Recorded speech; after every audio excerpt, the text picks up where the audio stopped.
7 major school of thoughts in psychology. Number 1. Structuralism. Founder William Wundt. Main idea focused on breaking down mental process into basic components. Functionalism. Founder by William James. Main idea concerned with the adaptive purpose or function of mind and behavior. Third, Gestalt Psychology.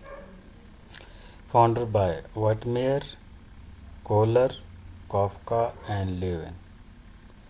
Main idea based upon the idea that we experience things as unified wholes. The whole is greater than the sum of its parts. Fourth, Behaviorism. Founder by J.B. Watson, Ivan Pavlov, B.F. Skinner. Main idea suggests that all behaviors can be explained by environmental causes rather than internal forces.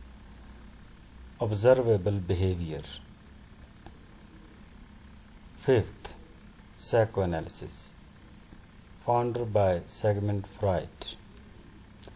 Emphasize the influence of the unconscious mind on behavior. Sixth, Cognitive Psychology. Jean Piaget studies mental process, how people think, perceive, remember and learn, related to the disciplines such as neuroscience, philosophy and linguistics. Humanism. Founded by Carl Roger, Abraham Maslow, emphasize unique qualities of a human, especially our freedom and potential for personal growth.